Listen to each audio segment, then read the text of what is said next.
Arizona Territory, 1874. The sun was barely up over the red rock cliffs when the wagon rolled into Dust Creek, its lone passenger sitting stiff in the back, hands folded, lips pressed tight. The girl had no name, anyone used just the mute one, or that burden. Catherine Sutter had not spoken a word since the fire that killed her parents 4 years back.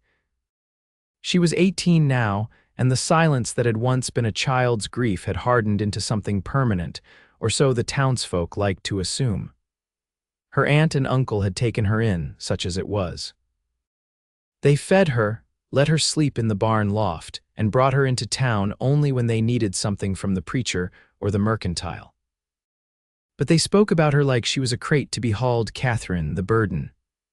The wagon pulled up outside the general store and her uncle barked, "Do not dawdle, we need flour, salt, and lamp oil." And not the cheap kind this time. He shoved coins into her palm and climbed down to tie off the horses.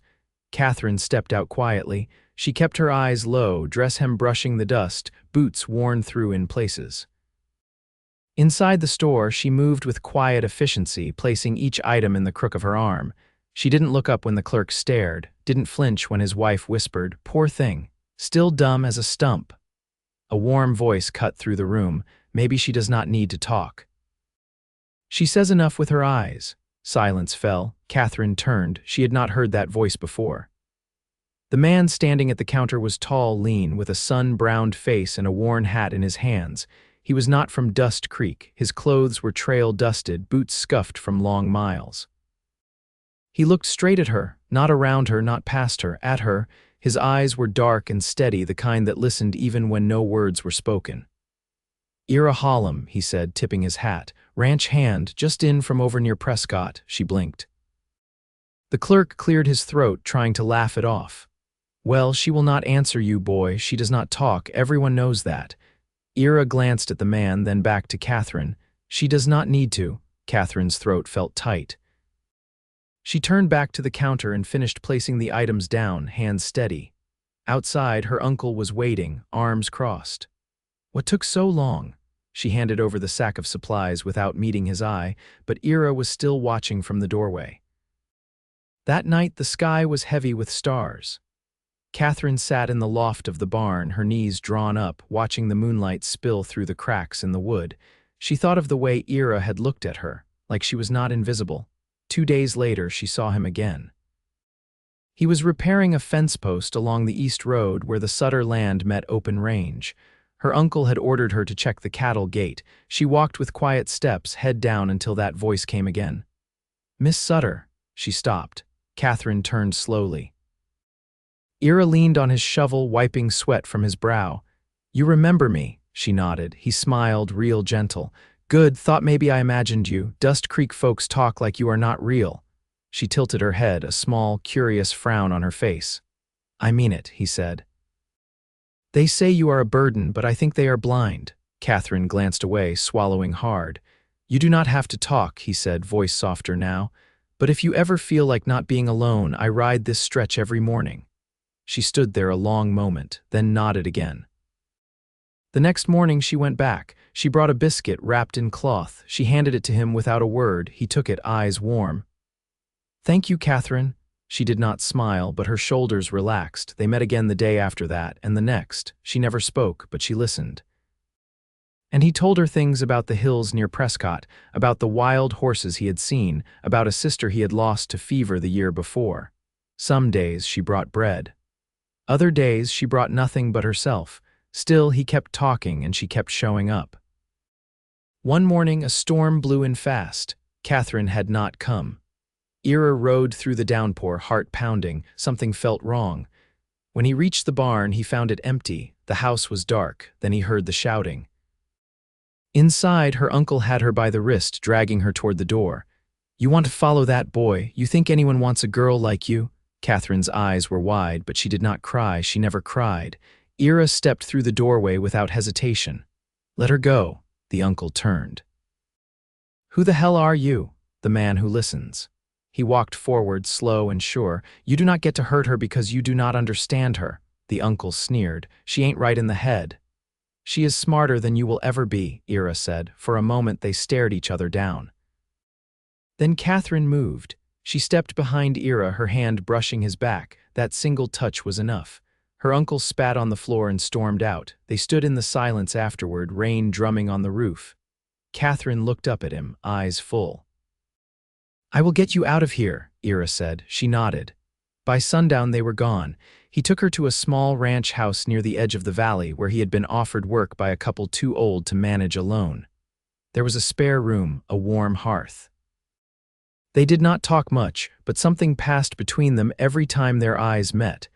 It was not loud, it was not fast, but it was real. And it was only just beginning. The wind carried the scent of mesquite and old creosote as Catherine hung a damp sheet along the line behind the ranch house. Her sleeves were rolled, wrists pale against the worn cotton. The silence around her wasn't empty anymore. It held the lowing of cattle, the shuffle of horses near the corral, the trace of bootsteps crossing gravel. Ira's voice drifted from the barn. "You reckon this chestnut's gonna keep favor in his right foreleg?" Catherine turned toward the sound, then walked the slow path between the wash and the door. She leaned against the frame, watching as Ira crouched beside a gelding, palm tracing the animal's leg with careful pressure. He didn't look up right away, just kept speaking like she was already part of the conversation. "Feels like an old strain, nothin' fresh. He ain't limpin' so much as rememberin'." When he finally looked up, there was a question in his gaze, not for her to answer with sound, but with the way she stood. She nodded once. He smiled, not like someone trying to coax something out of her, but like he was glad she was there. "Got a letter this morning," he said as he rose. "From my older brother. He's got a place near Ash Fork, says they're planting cotton this year, wants me to come work the fields." She tilted her head slightly, arms crossed beneath her apron. "I told him I wouldn't go," Ira added. "Told him I'd found steadier ground." She looked toward the hills, then back at him. "I meant this place," he said. His hand settled on the horse's back, but his eyes stayed on her. "Meant you." The wind stirred the hem of her skirt. She didn't move, didn't offer more than the quiet weight of her attention. "I think you see more than most folks here," Ira said, "and I figure I'd be a fool to walk away from that." Inside, the older couple was setting a kettle on the stove. They didn't ask questions about Catherine, never pressed. The woman, Mrs. Harlan, had shown her how to bake winter squash into a kind of sweetbread, and the man, Cyrus, had once left a wool shawl at the foot of her bed when the nights turned colder. Catherine helped where she could, feeding chickens, patching linens, collecting mint from the creek bend. She never asked for anything, but they started saving the corner piece of cornbread for her at supper and leaving the lamp lit a little longer in the hall. One evening, as the air cooled and the sky turned that bruised shade of violet, Ira came to the porch with a guitar slung over his shoulder. He sat on the top step, tuning it without hurry.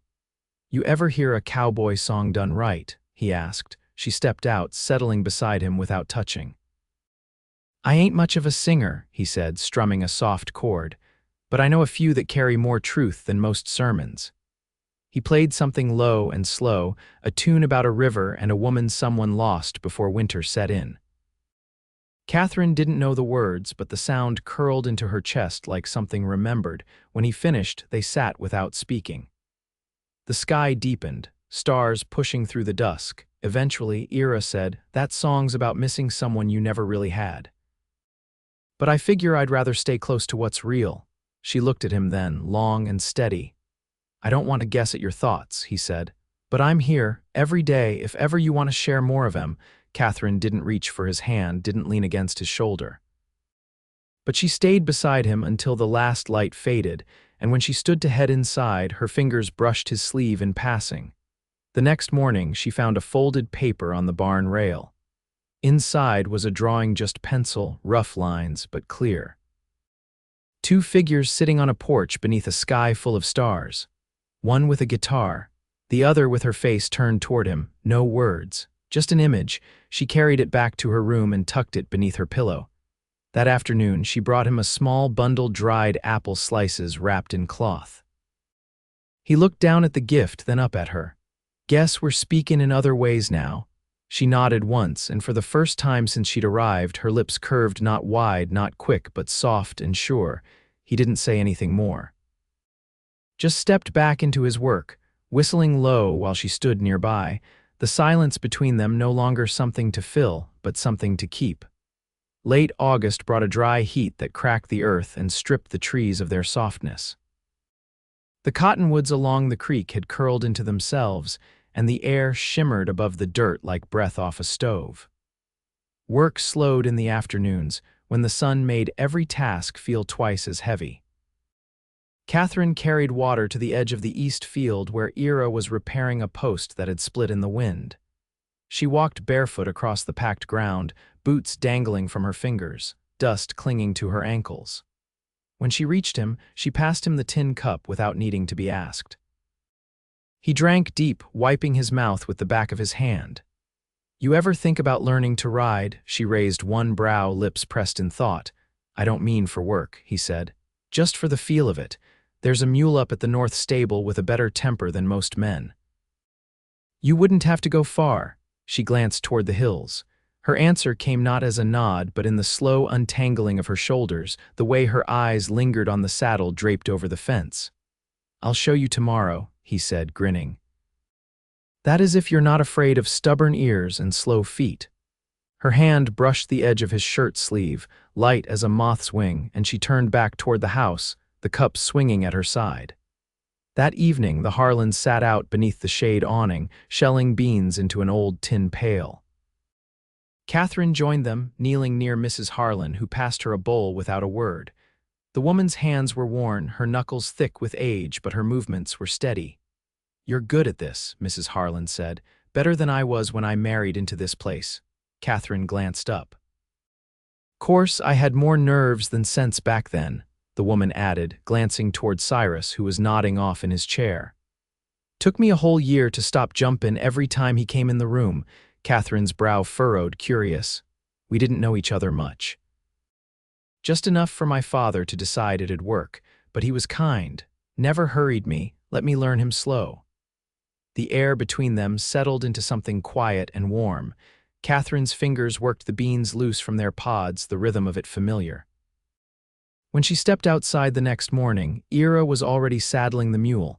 He handed her a wide-brimmed hat and offered his hand as she approached. "You'll ride up front with me first," he said. "Get the feel of her. Then we'll see about letting you take the reins." She hesitated before accepting his hand, not because of fear, but because of the closeness it invited. He helped her mount behind the horn, his arm brushing hers as he adjusted the stirrup length. The mule gave a low grunt but stood patient. They rode slow, following the fence line that bordered the far pasture. The mule's hooves kicked up little puffs of dust. Birds darted through the brush, and once a jackrabbit startled from the sage. "You know," Ira said, keeping his voice low, "I never stayed long anywhere before now. Always felt like I had to keep moving, like there was something I hadn't found yet." Catherine looked over at him, waiting. Turns out it wasn't a place I was after. She didn't move, but something in her gaze steadied. He nodded toward the open stretch of land ahead. "You ready to try?" She shifted in her seat, then reached for the reins. He guided her hands, one for direction, the other for balance, and then let go. The mule obeyed, plodding forward as she steered. Her back straightened, and the wind caught the edge of her skirt as they moved. She didn't look at him, didn't need to. He was there, just behind, letting her lead. By the time they returned to the barn, the sun had dipped low, casting long shadows across the yard. "You did good," he said, helping her down. "Better than I figured."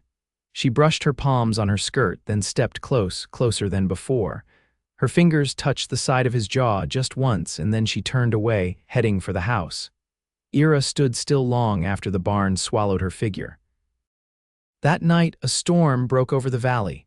Rain hit the roof like scattered nails, and wind pushed hard against the shutters. Catherine stood at her window, watching lightning crack open the sky. When a knock came at her door, she turned, already knowing who it would be. Ira stepped inside, holding a lantern low. "Cyrus says the roof in the bunkhouse might not hold. I was gonna sleep out here if that's all right." She nodded, stepping aside. He set the lantern on the table and moved toward the hearth. "You all right with storms?" She walked to the shelf, retrieving a folded quilt and passed it to him. Then, for the first time, she sat across from him, both of them near the fire's edge. He leaned back, eyes on the flames. "I think I've been waiting a long time for someone who didn't need to fill the silence." She watched him, quiet. Then she reached into her apron and pulled out something small, a pine cone polished smooth. She placed it on the table between them. He picked it up, turning it in his fingers. "You made this?" She nodded. "I'll keep it," he said.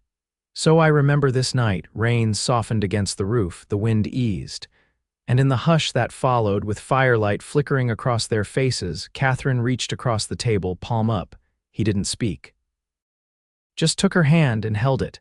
The days cooled in the way Arizona does when summer thins its breath. A hush settled over the land rather than a change in color. Dust no longer rose in plumes behind the horses' hooves, and the breeze that came off the creek in the evenings carried a faint bite.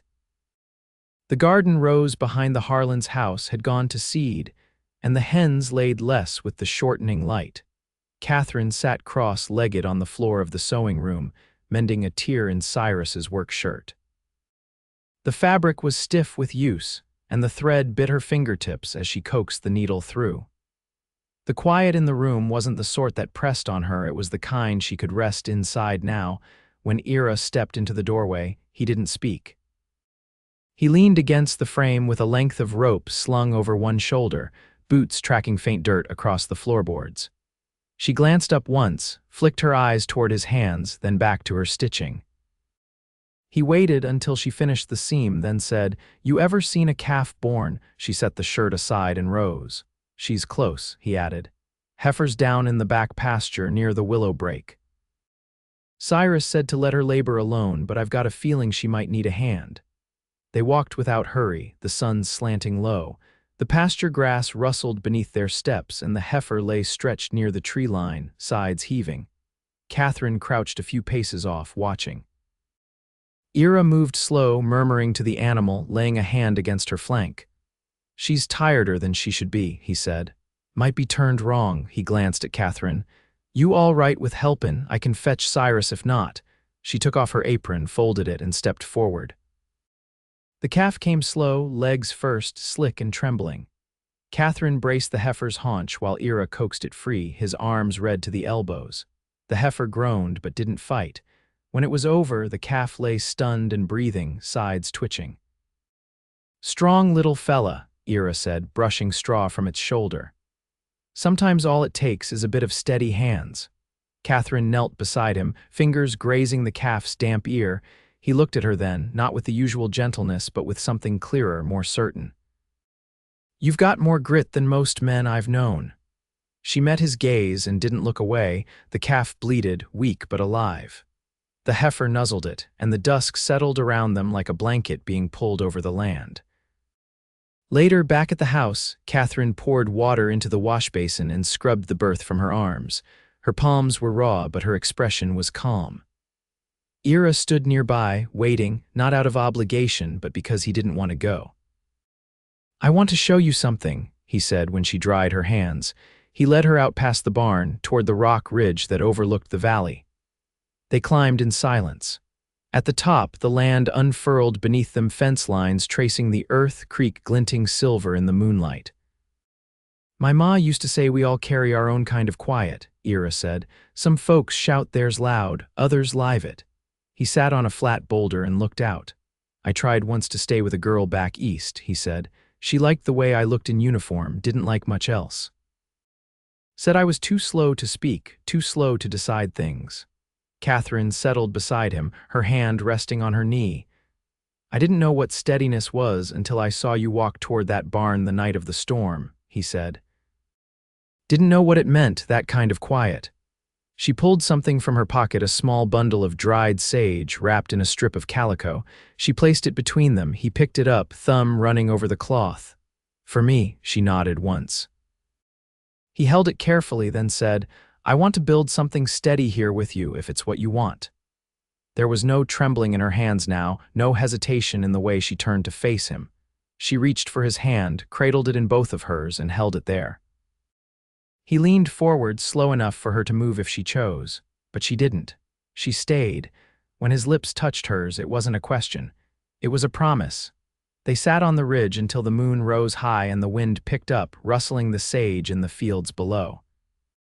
Catherine leaned her head against Ira's shoulder and he rested his cheek to her hair. Nothing had been forced. Nothing rushed. And in that stillness, something quietly and wholly complete settled between them. The wedding was quiet, Mrs. Harlan stitched Catherine's dress from flower sack muslin and lace salvaged from a trunk that hadn't been opened in years. It was simple but soft at the hem, and Catherine ran her fingers over the seams without speaking. Ira carved a ring from a strip of cedar he'd kept from a fence post that once marked the western edge of the pasture, smoothing it with the whetstone he used on his blade. They stood beneath the cottonwood near the creek, where the breeze moved through the leaves with a hush like breath over skin. Cyrus read from a worn Bible, his voice even but kind. Only the Harlans, two neighbors from down the road, and a stray dog that had taken to sleeping on the porch witnessed it. Catherine wore her hair plaited low, a ribbon tied at the end. She didn't speak her vows aloud, but she held Ira's hand steady, looked at him like she meant every word. When he said, "I'll keep beside you come drought or flood," her eyes glistened, but her jaw held firm. That night, with the last guests gone and the lanterns dimmed, Ira took her hand and led her to the front porch where two chairs sat waiting. The sky was clear. The stars above them weren't new, but they felt different now, as though the whole world had shifted its weight toward stillness. "You ever think we'd land here?" Ira asked, his boot tapping gently against the porch rail. Catherine leaned back in her chair, a soft sound passing her lips, not speech, but something close. He turned, surprised. She met his gaze with quiet calm, then reached into her apron and pulled out a scrap of paper. On it, in her careful hand, was a single word. Yes, he took the note, folded it small, and tucked it into his shirt pocket. "I'll carry that with me always." Fall passed into winter with little ceremony. Catherine planted rows of onions and winter greens behind the barn, using ash and crushed eggshells to darken the soil.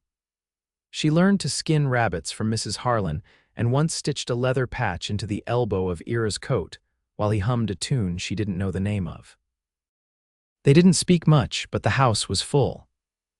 When Ira returned from the fields, he always found her once gathering wood, once bent over her basket of dried herbs, once asleep with her head resting on the open book she'd been trying to read by firelight.